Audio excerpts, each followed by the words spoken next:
What is up, you guys? Wolfgang here. A little bit of a different intro. I have something exciting to announce for the channel. I'm doing a 12 days of Wolfmas giveaway. Yes, you heard that right. I'm going to be Santa Claus this year. I'm going to play 12 days in a row from December 12th to December 25th, ending on Christmas. I'm playing 12 days. And all the profits from those sessions, hopefully I make some money, is going straight to you guys. The goal for this challenge is $3,000. I'm gonna break it into a few winners, so a few of you guys are gonna win hopefully over $1,000. The way that you're eligible to win this money on Christmas Day are to like the videos, subscribe if you're new. If you're already subscribed, I appreciate it, but make sure if you're not. And then the third thing is to comment on each of the videos why you think you should win it and what you do with the money if you won. My goal is to hopefully start one of your guys' bankroll, give it a little boost, or if you need a little extra help this holiday season, Wolfgang's here to give you some extra money. So I'm going to grind the low stakes. I'm putting that out there. I'm going to play some 1-3 and some 2-5 and hopefully run up a decent sized chunk to give away to you guys. Really appreciate all the support, and this is my way of giving back to you. So make sure you're subscribed, like the videos, and comment below why you guys want the money. And now let's get into the series. Let's go!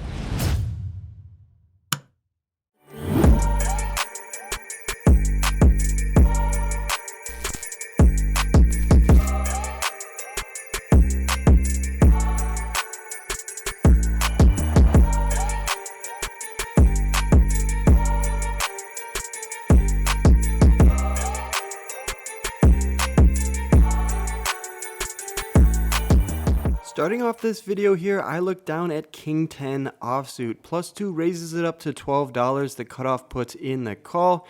And since I'm playing with your guys' money, I decided to 3-bet it up to $35.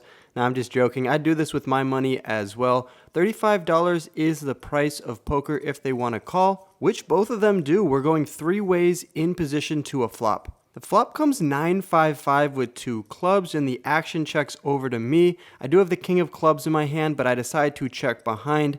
Going 3 ways, you got to be doing a lot of checking. That's what I decided to do when I completely miss this board, and we see the 7 of spades peel off on the turn. Player in the +2 checks it over to the cutoff. He doesn't check. He bets out for $20. And when he bets out for $20, I don't immediately fold. Not exactly sure why, but I decide to put in the call here. Maybe a 10 or a king peels off on the river and I make the best hand, or maybe they check it over to me and I go for a bluff. Either way, we're still 3 ways to the river when the +2 position calls, and it comes off the ace of clubs. The under the gun +2 checks it over to the cutoff, and like I said on the turn, maybe now I'll decide to go for a bet and try to win it. I do block the nut flush, having the king of clubs in my hand, but I'm a wuss. I start off this vlog by checking it behind, and we're going to lose against ace-8 offsuit, so maybe I did save some money. That ace on the river actually paired the cutoff, so maybe I go for a $100 bet as a bluff, and he just snaps me off. So yeah, maybe save some money there. We top up for an additional $100 to be at the maximum $300 stack, and good thing we do, we peel the Cowboys from the small blind. The cutoff opens it up to $15, and the button puts in the call. That's great news. I'm deciding on a raise. The only question is how much. I'm going to be out of position if anyone calls, so I like going for a large sizing, and that's what I decided to do. I 3-bet them up to $75. Only the cutoff, who was the initial raiser, decides to put in 3 green chips. The button gets out of the way. That means we're heads up, out of position to a flop. When you have pocket kings, you almost 100% of the time will see an ace on the board. That's no different here. The flop comes ace-jack-5 with 2 hearts, and I'm out of position to him. But if you look at his hand, he already decided to check, which is interesting. I'm going to go for a little bet here and see what he does. I decided to bet out for $45. He doesn't think too long before putting in 2 green chips, getting 1 red chip back in return, and we're off to the turn, which is a great card, which comes the ace of spades. I say this because now him holding an ace is a little bit less likely. Additionally, if he has a jack in his hand, or maybe a hand like queens, he can also apply the same logic and say it's going to be hard for me to have an ace. So yeah, my kings could get a little bit of extra value here. I look over at his stack and it looks like he has 130 in there, and I'm just going to go for the whole thing. I decided to rip it in for $130 effective. My logic is he could convince himself and call with a jack, he can call with any flush draw, and he can call with queens. So yeah, a lot of hands for me to get value from. He could obviously have a weird hand like ace-6 or ace-7 and just win this pot, but I think there's more hands that can call me that I either have beat now or hopefully will have by the river. He goes into the tank for a while before sliding his chips into the middle. That's a call, and we're off to a run out, which is a bad card. It comes the Jack of Spades, so now any Jack will have me beat. Of course, I have to turn over my cards first. I table the kings, and he ends up mucking, saying he had the ladies, aka pocket queens. So yeah, fortunately for me, I'm scooping down this $517 pot for you guys. That's pure profit coming your guys' way, and luckily I'm up against one of the few hands that I could beat by the river. Next hand, we look down at ace-queen offsuit from the small blind. A few limps to me, and I open it up to $20. We're only going to get called in 2 spots by the low jack and the cutoff. That means we're going 3 ways to a flop. With $64 in the middle, the flop comes queen 9-6, all hearts. We have top pair, top kicker on a monotone board. I'm in the small blind, out of position to 2 opponents on a monotone board. Those are 2 reasons why I should check. That's what I decided to do, and the action gets checked around, bringing in the 4 of spades on the turn. Not going to check this one through again. I decided to bet out for $40 into the $64 pot, around 2/3 the size, and now the cutoff wants to see the river. He puts in the call, and that brings in the 4 of clubs. The action's on me once again, and I'm going to go for a little bit more value. I can target any of his weak queens, maybe pocket 10s or a weak 9. So yeah, let's get a little bit of value here. I decided to bet out for $85. Unfortunately though, the cutoff mucks his hand, but fortunately for us, we're taking down yet another pot, $150 coming our way. If you guys are enjoying this video and want a share of my profits from the next 12 days, be sure to hit the subscribe button. That's the only way you can qualify for the free money. Next hand, we see a raise from under the gun +1 to $15. The low jack puts in the call, and I haven't peeled my cards just yet. We're playing a mystery hand. I 3-bet him up to $60. Put the mudkip on the card protector. Both players fold, so we're going to look down at what we had. Ace-king offsuit, a beautiful hand. Too bad we didn't get any action. We're moving on to the next hand. We look down at pocket 10s from the button.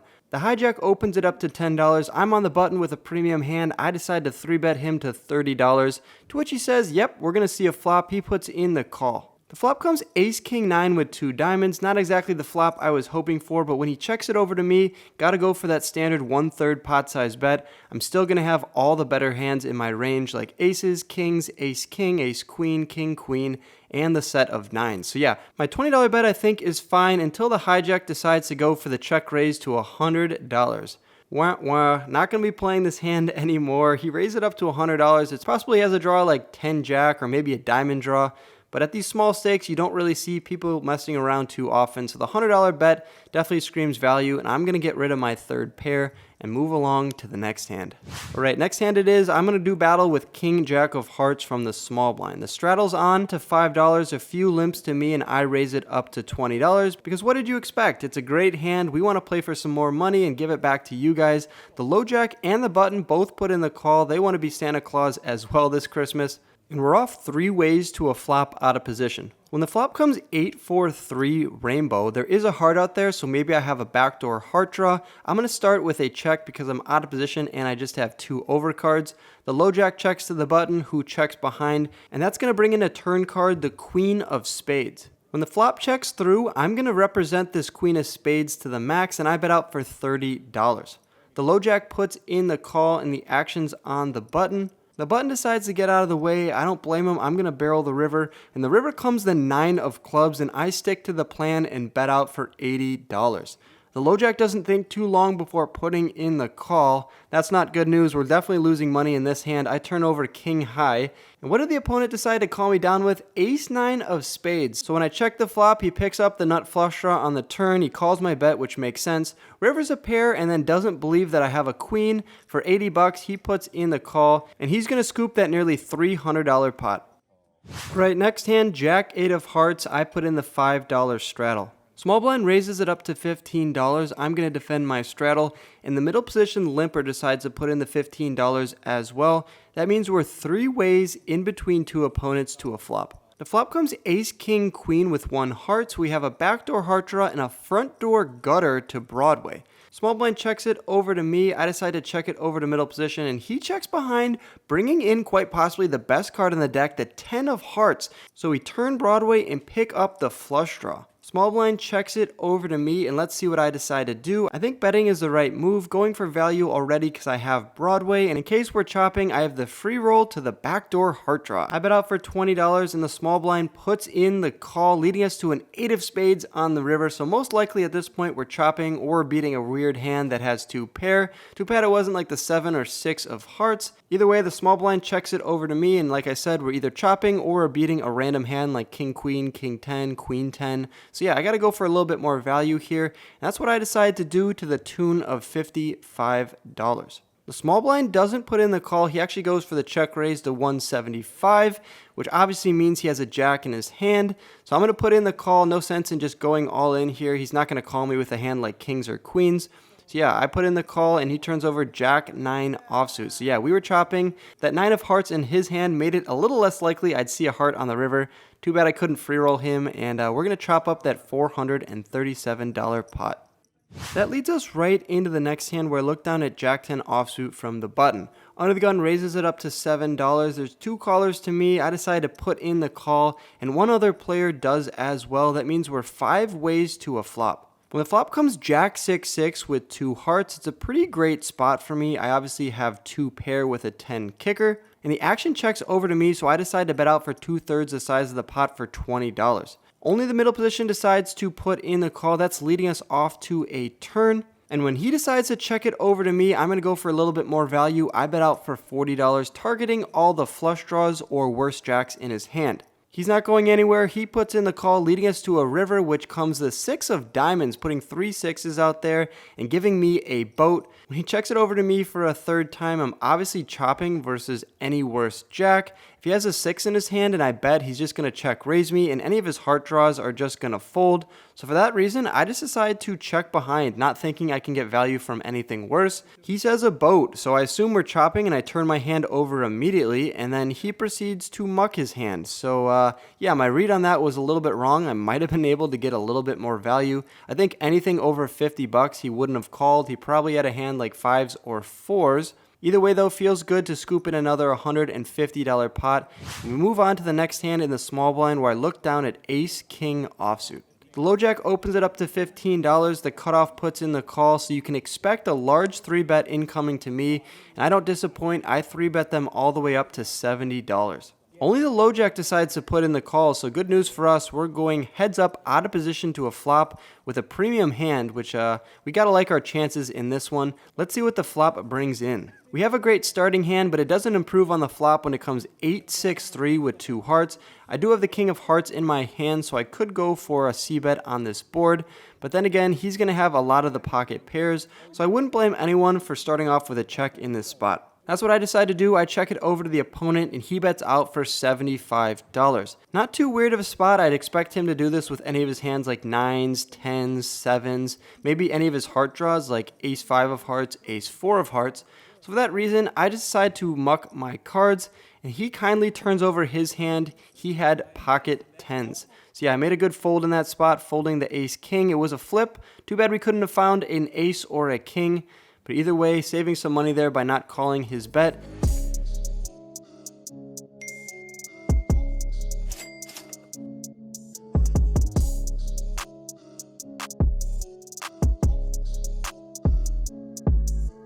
We're moving on to the next hand where I look down at the same hand, ace-king offsuit, this time from the cutoff. Straddle's on, there's a few limps over to me, so I decided to pop it up to $30. We're only going to get called in 2 spots. The low jack and the high jack both put in the call, bringing us 3 ways out of position to a flop. Are we going to flop ourselves an ace or a king this time? Absolutely. It comes ace, queen, jack, all diamonds. So the royal flush draw is out there, just not for me. I don't have a king or a 10 of diamonds in my hand, though I do have top pair with a gutter to Broadway, so at least I have something in this hand.